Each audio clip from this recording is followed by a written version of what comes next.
Voy a leer la palabra del Señor en Lucas capítulo 13, versículos 1 al 9. Dice así: En esa misma ocasión había allí algunos que contaron a Jesús acerca de los galileos cuya sangre Pilato había mezclado con la de sus sacrificios. Él les respondió: ¿Piensan que estos galileos eran más pecadores que todos los demás galileos porque sufrieron esto? Les digo que no. Al contrario, si ustedes no se arrepienten, todos perecerán igualmente. ¿O piensan que aquellos 18 sobre los que cayó la torre en Siloé y los mató eran más deudores que todos los hombres que habitan en Jerusalén? Les digo que no. Al contrario, si ustedes no se arrepienten, todos perecerán igualmente. Entonces Jesús les dijo esta parábola. Cierto hombre tenía una higuera plantada en su viña y fue a buscar fruto de ella y no lo halló. Y dijo al viñador: mira, hace 3 años que vengo a buscar fruto en esta higuera y no lo hallo. Córtala. ¿Por qué ha de cansar la tierra? El viñador le respondió: Señor, déjala por este año todavía, hasta que yo cabe alrededor de ella y le eche abono. Y si da fruto el año que viene, bien. Y si no, córtala. Las tragedias han sido parte de la historia de la humanidad desde que Adán y Eva pecaron contra Dios. Dios nos creó a su imagen para que nosotros viviéramos para su gloria y disfrutáramos de Él para siempre, pero los seres humanos decidimos rebelarnos contra Dios, desobedecimos sus mandatos, rompimos sus leyes. Y la consecuencia de eso fue que el pecado entró al mundo, y dice Romanos 5:12 que cuando el pecado entró, entró también la muerte. Y la muerte pasó a todos los hombres por cuanto todos pecaron. ¿Por qué hay muerte en el mundo? Porque hay pecado en el mundo. ¿Por qué hay tragedias en el mundo? Porque hay pecado en el mundo. La muerte es parte de la vida en este mundo caído, y a veces la muerte llega de maneras trágicas, de maneras horriblemente trágicas. Cada cierto tiempo escuchamos de tragedias, ¿cierto? En las cuales muchos pierden la vida: terremotos, inundaciones, huracanes, derrumbes, epidemias, accidentes, personas crueles con malas intenciones que hacen mucho daño, causan muchas muertes, estudiantes desaparecidos, centros de exterminio, secuestros, crimen organizado. Cada semana o cada mes escuchamos de horribles tragedias. Y en el tiempo de Jesús sucedían también tragedias. Y en estos versículos leemos en una ocasión en la cual comentaron a Jesús de una tragedia que había sucedido a manos de un gobernador cruel llamado Pilato. Y Jesús usó los comentarios de esas personas sobre esta tragedia para hacer un llamado al arrepentimiento. Este sermón se titula El llamado urgente de Jesús al arrepentimiento, y lo voy a separar en 3 partes. Jesús llama al arrepentimiento al considerar, primero, una tragedia provocada por la maldad humana. En segundo lugar, Jesús llama al arrepentimiento al considerar una tragedia provocada por un accidente. Y en tercer lugar, Jesús llama al arrepentimiento al considerar la tragedia final del juicio venidero. Entonces veamos en primer lugar que Jesús llama al arrepentimiento al considerar una tragedia provocada por la maldad humana, una tragedia provocada por la maldad humana. Miren el versículo 1, por favor, conmigo. Dice, en esa misma ocasión, o sea, era algo que ya Lucas nos viene narrando. Esto es parte de lo que está sucediendo, no hay un cambio de escena aquí. Había algunos que contaron a Jesús acerca de los galileos cuya sangre Pilato había mezclado con la de sus sacrificios. Miren conmigo, por favor, en Lucas capítulo 11, muy atrás. Esto lo cubrimos en un sermón hace ya varios meses y quizá ni nos acordamos que esto es parte de la narración de Lucas. Por eso tenemos que ir atrás. Lucas 11:37. Lucas 11:37 Y esto es parte de otra narración que viene desde más atrás de Lucas. Pero miren lo que dice Lucas 11:37. Cuando terminó de hablar Jesús, un fariseo le rogó que comiera con él, y Jesús entró y se sentó a la mesa. El fariseo, al ver esto, se sorprendió de que Jesús no se hubiera lavado primero antes de comer, según el ritual judío. Entonces Jesús entró a la casa de un fariseo e internamente el fariseo criticó a Jesús por no lavarse las manos, lo cual era parte de un ritual de los judíos. Jesús los expuso ahí, sacó sus pecados al público en su casa del fariseo, en la casa del fariseo. Los fariseos y los intérpretes de la ley o escribas se molestaron, y entonces Jesús se salió de la casa. Y los fariseos e intérpretes de la ley fueron siguiéndolo, acosándolo para buscar algo de qué acusarlo y condenarlo. Y con los fariseos y con los discípulos y con Jesús se juntaron multitudes, eran miles y miles de personas. Y Jesús empezó a enseñar, principalmente a sus discípulos, pero también para todos los que estaban escuchando.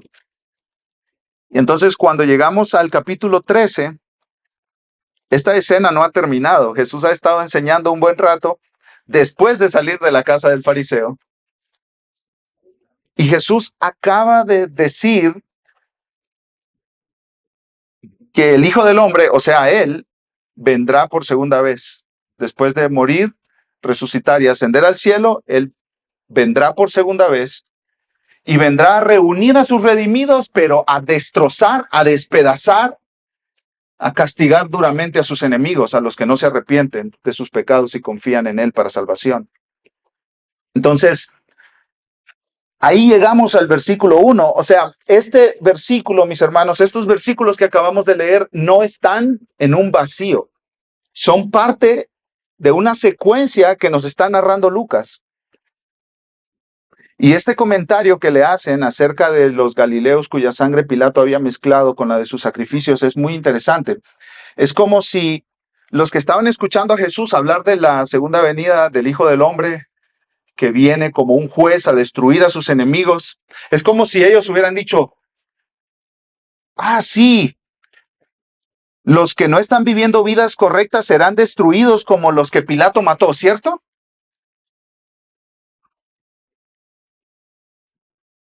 O sea, los que van a sufrir la condenación eterna son los que no están viviendo buenas vidas.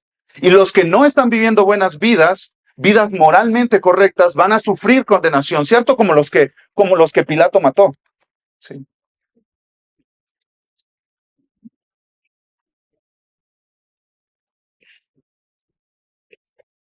Estas eran las noticias del día. Estaban en todos los periódicos, en las redes sociales de todo el mundo, estaban en los telediarios. De esto estaba hablando todo Israel, de los galileos a quienes Pilato había matado cuando ellos estaban ofreciendo sacrificios y habían mezclado Pilato la sangre de ellos con la sangre de los animales de los sacrificios. Todo el mundo estaba hablando de eso. Como cuando aquí en Jalisco todos estaban hablando del rancho Izaguirre en Teuchitlán. ¿Sí? Todos estaban hablando de eso, ¿cierto? Y de los hallazgos. Y todo el mundo tenía una opinión. Estaban hablando de eso desde la oficina del gobierno hasta el conductor del Uber. Exactamente eso estaba sucediendo en el tiempo en que le hicieron esta pregunta a Jesús. La noticia del día en Israel era que los galileos habían muerto a manos de Pilato y su sangre se había mezclado con los sacrificios que estaban ofreciendo. Pilato era un gobernador de Israel puesto por el Imperio Romano. Él gobernó 10 años, desde el año 26 hasta el año 36. Era orgulloso, arrogante, cínico y muchas veces brutal y despiadado, pero también muy inseguro y débil. Sus inseguridades le llevaban a hacer este tipo de actos crueles, como para proteger su poder y su autoridad. Hay muchas narraciones de historiadores fuera de la Biblia, como Josefo, un historiador judío que trabajaba para el emperador romano. Hay muchas narraciones de cómo él llevaba a cabo estas brutalidades a través de su ejército, como lo que sucedió con estos galileos. Los galileos estaban llevando a cabo sacrificios, quizá en Jerusalén, quizás estaban en el templo, quizás habían hecho el viaje para ofrecer sacrificios en la Pascua. No sabemos exactamente el contexto, pero Pilato llegó a un punto donde estuvo molesto con ellos, enojado con ellos, y los mató. Los mató y juntó su sangre con la de los animales de los sacrificios que estaban llevando ellos a cabo. Y entonces, conectemos los puntos, mis hermanos. Miren conmigo Lucas 12, Lucas capítulo 12, en el versículo 46. Jesús está hablando de su segunda venida y hay personas que no lo están esperando, que no lo aman, que no piensan en él, que hacen lo que quieren con su vida, viven a su manera. Versículo 46, Lucas 12, 46. El Señor de aquel siervo llegará un día cuando él no lo espera, a una hora que no sabe, y lo azotará severamente y le asignará un lugar con los incrédulos. Lo destruirá. De eso viene hablando Jesús, que viene un día que él vendrá por segunda vez y destruirá a sus enemigos. Jesús acaba de decir eso y le hacen el comentario de los galileos que Pilato mató. ¿Cuál es el punto de conexión ahí, mis hermanos, con la narración de Lucas? Así, los que no están viviendo vidas correctas merecen la condenación y serán destruidos como esos galileos que Pilato mató. Sí. Que es una idea común, era común en el tiempo de Jesús y es muy común en los nuestros. Si te va mal, es porque hiciste ¿qué? Mal. Y si te va bien, es porque te estás portando bien. Así pensamos regularmente, ¿cierto? Las personas que sufren desgracias y tragedias eran culpables de pecados extraordinarios que quizá mantenían ocultos. Y esto, incluso los discípulos de Jesús lo pensaban así. En Juan capítulo 9 hay una narración muy interesante, porque Jesús va caminando con sus discípulos y miran a un ciego de nacimiento tirado por ahí. Y los discípulos preguntan a Jesús, Jesús, ¿quién pecó, este o sus padres, para que haya nacido ciego? ¿Sí ven la conexión ahí? Hiciste algo malo, te va mal. Si no hubieras hecho algo malo, no estuvieras ciego. ¿Y cuál fue la respuesta de Jesús en Juan 9:3? Ni este ni sus padres pecaron, sino que está ciego para que se manifiesten las obras de Dios en él. En el libro de Job, esto es miles de años antes de Jesús, hay una escena similar. Job lo pierde todo, mis amados hermanos, lo pierde absolutamente todo. Era un hombre muy adinerado, rico, tenía 10 hijos, se mueren sus 10 hijos, pierde todos sus animales, pierde todos sus negocios, pierde absolutamente todo, se queda en la ruina, pierde su salud y llegan 3 amigos. Lo único que hicieron bien esos 3 amigos fue quedarse callados durante 7 días. De ahí todo lo hicieron mal. Porque empezaron discurso tras discurso a decirle a Job, algo malo hiciste, por eso te está pasando esto. Las primeras palabras que dijo uno de ellos en Job capítulo 4, versículos 7 y 8 dice lo siguiente, recuerda ahora, ¿quién siendo inocente ha perecido jamás? ¿O dónde han sido destruidos los rectos? Porque lo que yo he visto, los que harán iniquidad y los que siembran aflicción, esos ciegan. ¿Qué están diciendo estos hombres? Te la ganaste, Job. Se murieron tus 10 hijos. Ah, te la ganaste. Confiesa tu pecado. Saca tus trapitos. Algo tienes, algo escondiste, algo malo hiciste.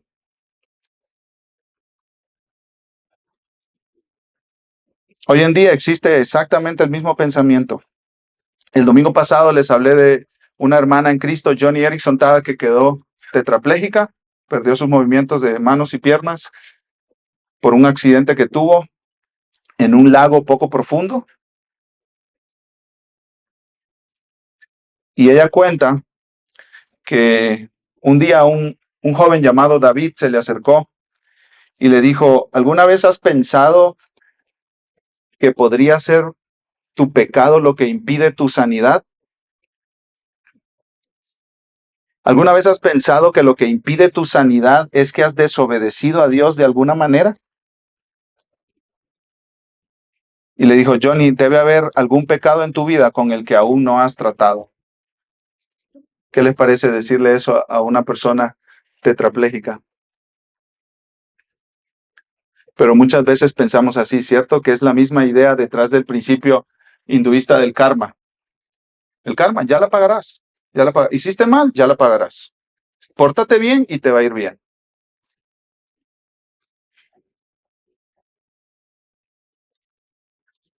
A veces el sufrimiento y las tragedias sí son consecuencias directas del pecado personal, pero muchas veces no. Eso quedó claro con las palabras de Jesús en Juan 9:3 sobre el ciego de nacimiento. Ni éste ni sus padres pecaron, sino que está ciego para que se manifiesten las obras de Dios en él. Dios tiene planes a través de todo el sufrimiento en el mundo que muchas veces nosotros no vemos, pero generalmente interpretamos algo malo anda haciendo. O incluso sobre nosotros mismos. Me está pasando algo malo, hay algo malo conmigo. Y en el caso de los Galileos que Pilato había matado, eso pensaba la gente. Como diciendo, ellos sí se lo merecen, ¿no, Jesús? Tú estás hablando de la segunda venida del Hijo del Hombre, que tú vas a venir a destruir a tus enemigos, pero nosotros nos estamos portando bien, ¿sí, Jesús? ¿Cierto? No como los Galileos que se estaban portando mal y Pilato los mató. Nosotros nos estamos portando bien, ¿cierto, Jesús? Y Jesús no expresó ningún juicio ni contra los Galileos que estaban haciendo sus sacrificios, ni contra Pilato, sino que se fue por otra dirección que yo creo que nadie de sus oyentes esperaba, y yo creo que nosotros tampoco. ¿Qué piensas tú cuando escuchas de una tragedia? ¿Qué es lo primero que viene a tu mente cuando escuchas de una tragedia? La semana pasada hubieron inundaciones en Texas, ¿cierto? 170 personas desaparecidas, 130 confirmadas muertas. 27 niñas en un campamento cristiano murieron. De iglesias que algunos hermanos aquí tienen contacto. Una tragedia. ¿Qué piensas tú? Mira lo que dijo Jesús. Le mencionaron una tragedia. ¿Qué dijo Jesús? Versículo 2. Él respondió, ¿piensan que estos galileos eran más pecadores que todos los demás galileos porque sufrieron esto? Ah, ustedes creen que sí se lo merecían ellos, ¿cierto? La pagaron porque la debían. Eso es lo que ustedes creen, ¿cierto? ¿Ustedes creen que ellos eran más pecadores? Por eso Pilato los mató.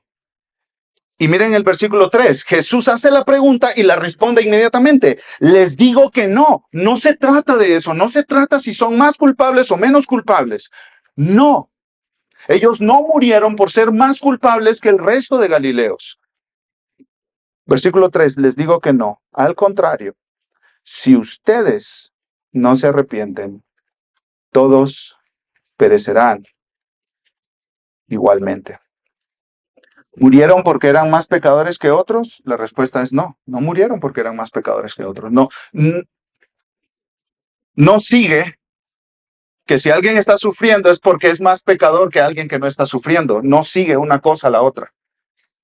Alguien sufre, alguien pasa una tragedia, no significa que sea más pecador que la persona que está al lado que no está pasando la tragedia. Alguien recibe un diagnóstico médico terrible, no significa que es peor, más pecador que el que recibe el diagnóstico, todo está bien.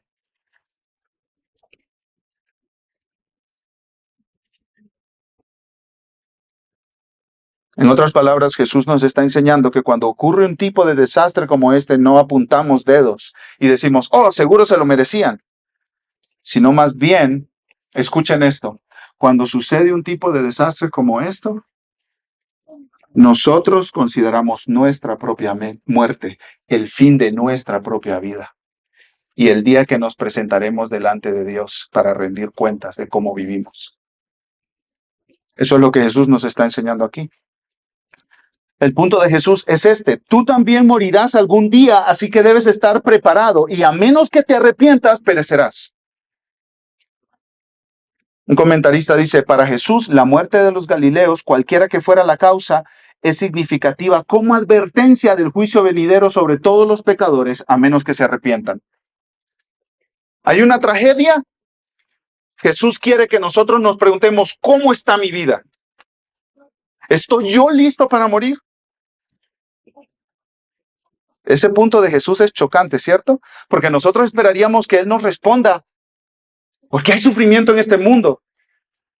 ¿Por qué hay gente mala que hace cosas tan malas como matar galileos ofreciendo sacrificios? Nosotros esperamos una respuesta de Jesús, pues Él es Dios, Él sabe por qué suceden estas cosas. Pero en lugar de dar una respuesta satisfactoria para nosotros, lo que hace es hacernos pensar: ¿estás listo tú para morir? ¿Estás listo tú para presentarte delante de Dios?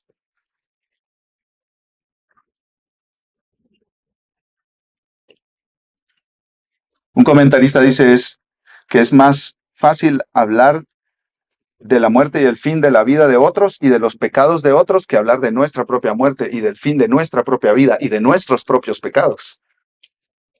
Escucha a J.C. Ryle. Observemos cuánto más dispuestos están los hombres a hablar de la muerte de los demás que de su propia muerte. La muerte de los Galileos que se menciona aquí era probablemente un tema de conversación habitual en Jerusalén y en toda Judea.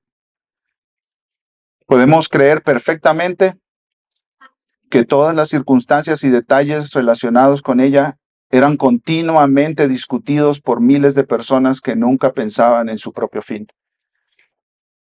Si un hombre escucha hablar de una muerte repentina, debe decirse a sí mismo: ¿estoy yo preparado? ¿Estaría yo preparado si me hubiera pasado a mí? Si alguien oye hablar de algún crimen espantoso, de algún acto malvado, debe decirse: ¿están perdonados mis pecados? ¿Me he arrepentido realmente de mis propias transgresiones?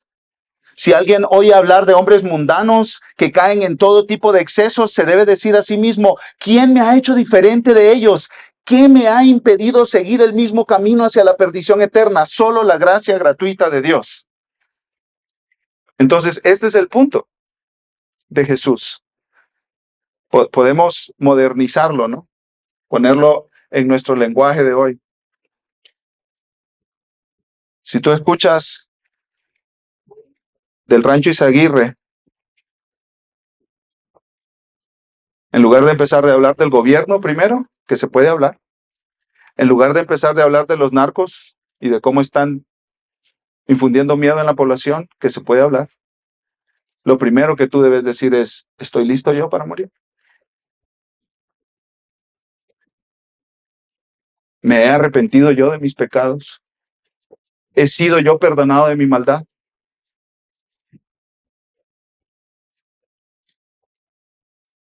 Jesús nos enseña que al ver una tragedia, consideremos nuestro propio pecado y nuestro propio destino después de morir. Y aquí es donde el Evangelio nos informa esta consideración. Dios nos creó para su gloria y para disfrutar de su presencia para siempre, pero el pecado, nuestro pecado, nos separa de Dios. Pero Dios envió a Cristo Jesús para que Cristo Jesús muriera en la cruz, sufriendo la mayor tragedia de la humanidad, la peor injusticia de la humanidad. De manera que los pecadores que reconocen su maldad pueden ir a Cristo, verse ahí en Cristo, creer en Jesús como su Salvador, como su única esperanza, arrepentirse de sus pecados y decir: Jesús pagó en la cruz por mi maldad, así que yo no seré condenado nunca.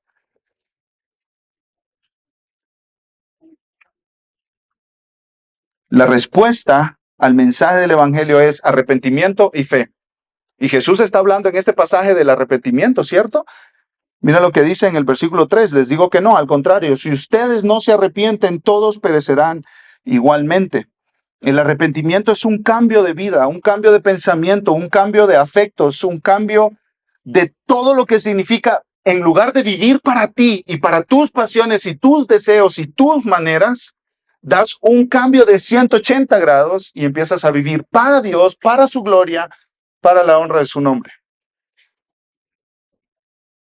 Podemos decir que es una vuelta en U. Antes estabas viviendo para tu pecado, para tus placeres, para tus planes, para tus propósitos, y el arrepentimiento es cambiar totalmente de dirección, le das la espalda a tus pecados, a tus propósitos, a tu propia manera de vivir y pones tu rostro hacia Dios. Ese es arrepentimiento, un cambio total de dirección. Y si no te arrepientes, dice Jesús, perecerás, serás destruido. No solo por un gobernante corrupto en esta tierra, sino por el Dios que es juez de todos los vivientes. Y Jesús está haciendo un llamado al arrepentimiento, y ese llamado es urgente. Deja de vivir para ti, deja de vivir para tus placeres, deja de vivir para tus planes. Deja de poner a Dios a un lado en tu vida, deja de ignorar a Dios, deja de pelear contra Él. Vuelve tu rostro a Él, vuélvete a Él. En arrepentimiento y fe en la obra de Cristo, porque Cristo en la cruz pagó por todos tus pecados. Cristo en la cruz pagó en tu lugar. Y Jesús nos pone esta urgencia ahí en sus palabras. Imagínate que tu esposa te ha estado diciendo que pintes esa pared en la casa, ¿cierto? Que hace tiempo no le prestas atención y está ahí toda sucia y toda manchada, que todo el mundo se apoya en ella cuando va pasando y está ya mugrosa, y tú dices, ay, la voy a pintar algún día, y la pones en tu lista de cosas que hacer y está ahí en tu mente y sabes que lo tienes que hacer y bueno, algún día lo haré. Algún día el arrepentimiento no lo pongas en esa lista, en esa categoría. Arrepiéntete hoy. Ese es el llamado de Jesucristo. Esto no es algo para después, algo para cuando ya pueda pensarlo tranquilamente. No, arrepiéntete hoy. Vuélvete a Dios. Arrepiéntete de tus pecados y ven a Cristo confiando que Él los pagó en la cruz. Entonces, en primer lugar, Jesús nos llama al arrepentimiento al considerar una tragedia provocada por la maldad humana, pero veamos en segundo lugar que también lo hace al considerar una tragedia provocada por un accidente. O sea, una cosa es que alguien perverso cause una tragedia como Pilato en este caso, ¿cierto? Pero otra cosa es que haya un accidente. Sí. Y las tragedias suceden de diferentes maneras. Accidentes o incluso causas naturales, como terremotos o inundaciones. Miren el versículo 4. ¿O piensan que aquellos 18 sobre los que cayó la torre en Siloé y los mató eran más deudores que todos los hombres que habitan en Jerusalén? Jesús aquí está hablando de otro evento que también era conocido en Israel. Habían personas quizá construyendo o reparando una torre, la torre en Siloé, y la torre se cayó y mató a 18 personas. Mató a 18 personas. Y Jesús dice, ¿ustedes creen que eran más deudores que el resto de los hombres que estaban en Jerusalén? Es el mismo concepto de la pregunta anterior, ¿cierto? Los que mató Pilato eran más merecedores del castigo que el resto de los habitantes de Judea. No. O sea, no conectes. Porque sufren quiere decir que son malos. Porque sufren a manos de un político despiadado, de un gobernante despiadado y cruel. Eso quiere decir que son malos. No necesariamente. Y porque mueren en un accidente donde se cayó una torre, ¿quiere decir que son peores que el resto de habitantes de Jerusalén? No necesariamente. Ahí Jesús responde otra vez, versículo 5, les digo que no. Al contrario, si ustedes no se arrepienten, todos perecerán igualmente. La misma frase del versículo 3, si no se arrepienten, todos perecerán igualmente. Y aquí hay algo muy interesante, porque en Lucas 11, Lucas nos conecta toda esta narración con fariseos, ¿cierto? Ahora, los fariseos eran muy respetados en la cultura de Israel. Eran personas con una reputación buena, eran personas morales, eran personas admiradas por Todos. Nosotros hoy, cuando le decimos a alguien fariseo, ¿qué le estamos diciendo? No le estamos diciendo algo halagador, algo bonito, ¿cierto? Eres un fariseo. Es algo así como una conexión, como un hipócrita, ¿no? O como un legalista, o como alguien que solo está esperando que falles para reprenderte. Pero realmente cuando en el tiempo de Jesús se decía que había alguien que era fariseo, era alguien muy respetado. Estos fariseos vivían con un estándar moral muy alto, mis hermanos, muy alto. Las personas querían ser como los fariseos. Las personas en el tiempo de Jesús querían ser como los fariseos. No tenían como pecados vergonzosos y públicos que se les pudieran señalar.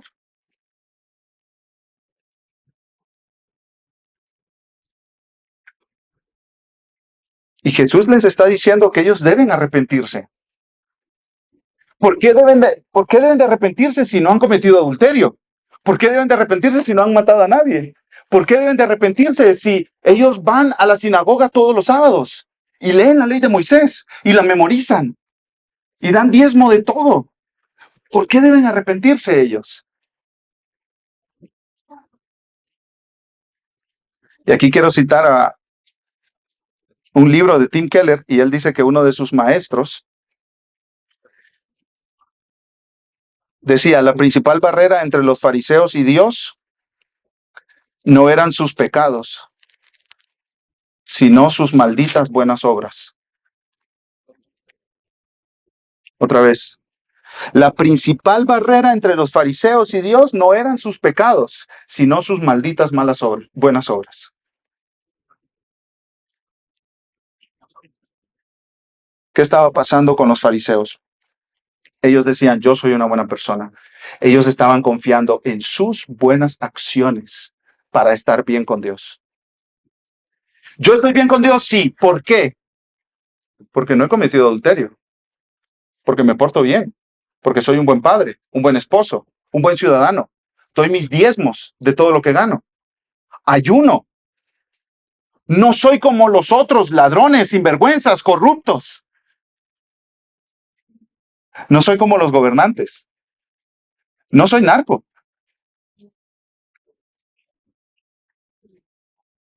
Yo no lavo dinero. Mis hijos tienen para sus necesidades. Yo soy buen amigo. Cumplo mi palabra.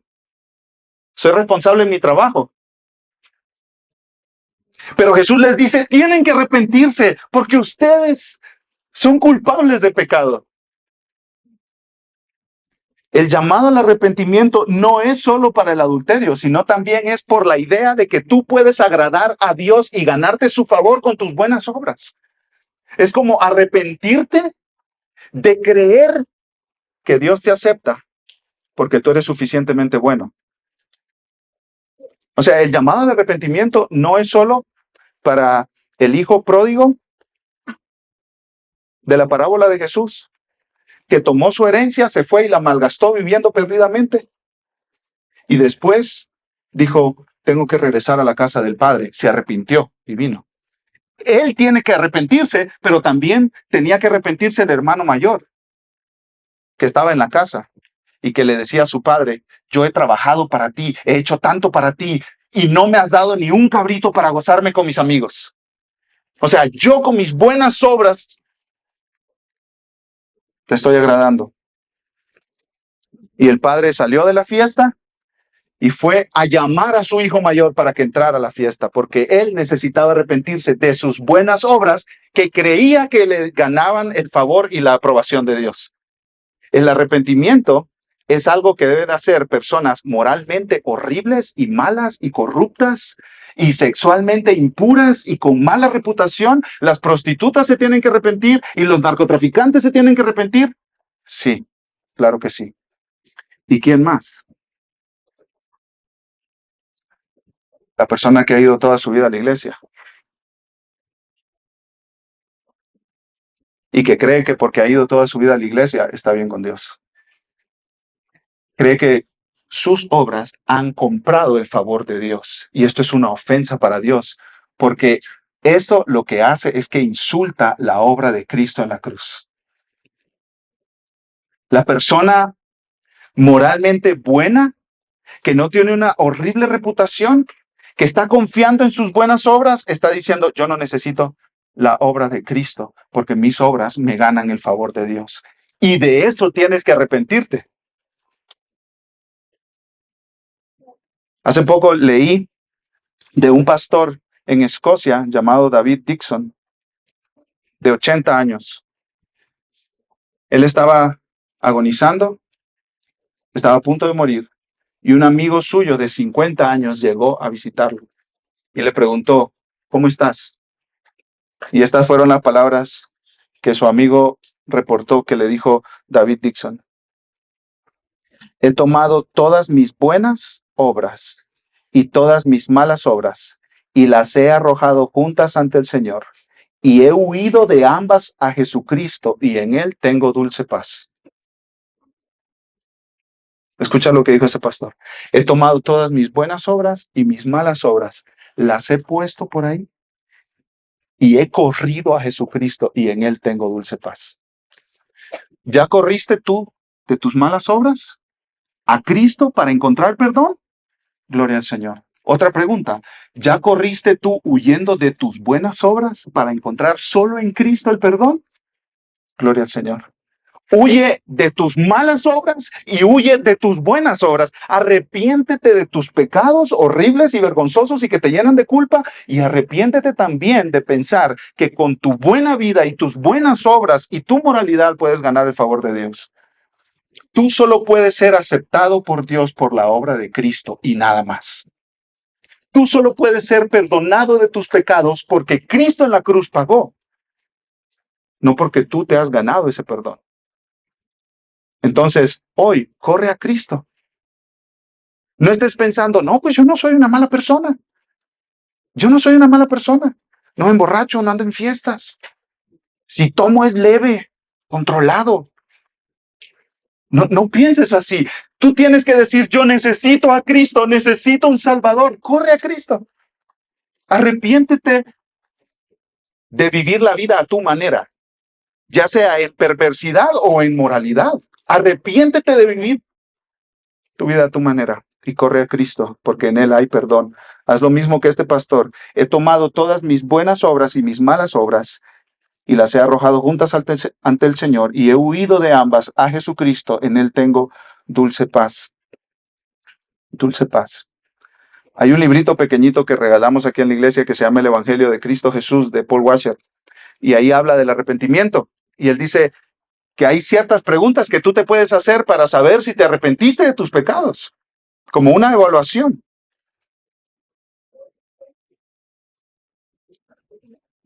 Escucha esta.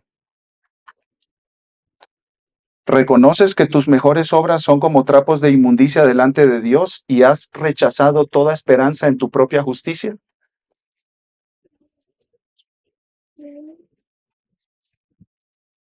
Yo no soy salvo por lo que yo he hecho. Yo no soy salvo por venir a la iglesia. Yo no soy salvo por ofrendar. Yo no soy salvo por ser un buen esposo, un buen padre, ser un buen empleado, ser un buen ciudadano, pagar mis impuestos, dar a gente, dar donaciones.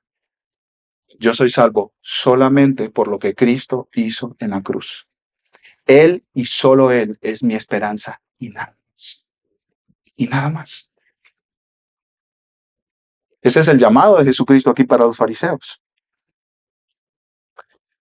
Jesús nos llama al arrepentimiento al considerar una tragedia provocada por la maldad humana. En segundo lugar, nos llama al arrepentimiento al considerar una tragedia provocada por un accidente. Y en último lugar, Jesús nos llama al arrepentimiento al considerar la tragedia final del juicio venidero.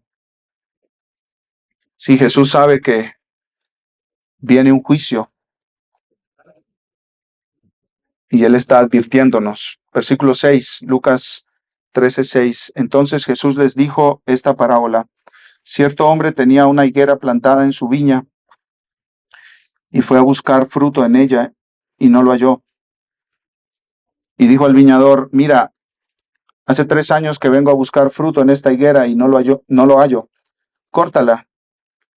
¿Por qué ha de cansar la tierra?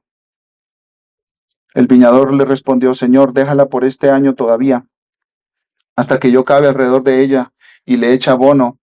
Y si da fruto el año que viene, bien. Y si no, córtala. Jesús está usando una imagen que se usó en el Antiguo Testamento para hablar del pueblo de Israel como una higuera.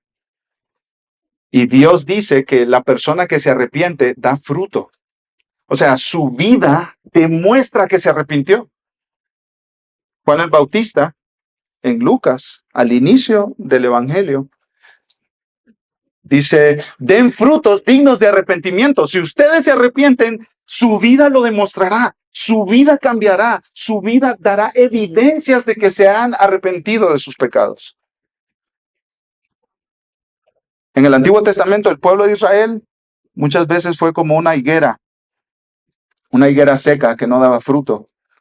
Y aquí Jesús está tomando esa misma imagen y le dice al pueblo de Israel y a sus oyentes ahí, hey, si ustedes no dan fruto de arrepentimiento, serán cortados y serán llevados a la tribulación eterna, al sufrimiento eterno. Pero esta parábola también contiene este llamado. Hey, hay oportunidad. Mientras tú respires, mientras tengas vida, hay oportunidad para salvación. Aquí, el viñador, el encargado de este jardín frutal, le dijo al Señor, dueño de la viña, déjala por este año todavía hasta que cabe alrededor. Le echa abono y si da fruto el año que viene, bien, y si no, córtala. Déjame trabajar con ella. En otras palabras, mientras tú vivas, todavía puedes arrepentirte de tus pecados y confiar en Jesús. Y Jesús, eso es lo que está diciéndole a sus oyentes. Hey, hay oportunidad, tienen oportunidad. Ya los galileos que fueron asesinados por Pilato, ellos ya terminaron su carrera en esta tierra y ellos ya no tienen oportunidad. Los 18 que murieron en la torre de Siloé, que murieron, ya murieron. Pero ustedes están vivos, están teniendo esta oportunidad de parte de Dios. Arrepiéntanse, arrepiéntanse. Dios tiene paciencia y muestra su paciencia dándote hoy la oportunidad de escuchar este mensaje si no te has arrepentido. Y yo te ruego que tú te arrepientas de tu pecado y creas en Cristo para la salvación de tu alma. Yo te ruego que tú vengas hoy a Cristo en arrepentimiento y fe. En arrepentimiento y fe. Voy a terminar con las palabras de David Dixon que le cité hace un momento. Él dijo, he tomado todas mis buenas y malas obras y las he arrojado juntas ante el Señor. Y he huido de ambas a Jesucristo y en Él tengo dulce paz. Dios llama al arrepentimiento a todo aquel que escucha. Si tú no te has arrepentido hoy y confiado en Cristo, hazlo. Hazlo hoy. Vamos a orar. Amado Dios, te damos gracias por tu palabra. Te damos gracias por el Evangelio. Te damos gracias por la obra de Cristo. Gracias, Señor, porque tú llamas a todo tipo de pecadores al arrepentimiento. Tu llamado no es solo para los abiertamente inmorales, de los cuales todo el mundo estamos seguros que son pecadores. Tú llamas al arrepentimiento también a las personas que pudiéramos considerar buenas, pero que están dependiendo de sus buenas obras para obtener tu favor, Dios. Señor, te pedimos que ninguno de nosotros estemos descansando en nuestras buenas obras para recibir tu perdón, sino que todos estemos descansando en Cristo, en su obra completa en la cruz a nuestro favor, que es la que recordamos a través de la Santa Cena. Gracias porque Cristo recibió el castigo que nos tocaba recibir a nosotros, los que creemos en Él. Te alabamos, Dios, por la obra de Jesús a favor de grandes pecadores, porque Él es un gran salvador para grandes pecadores como nosotros. En el nombre de Cristo. Amén.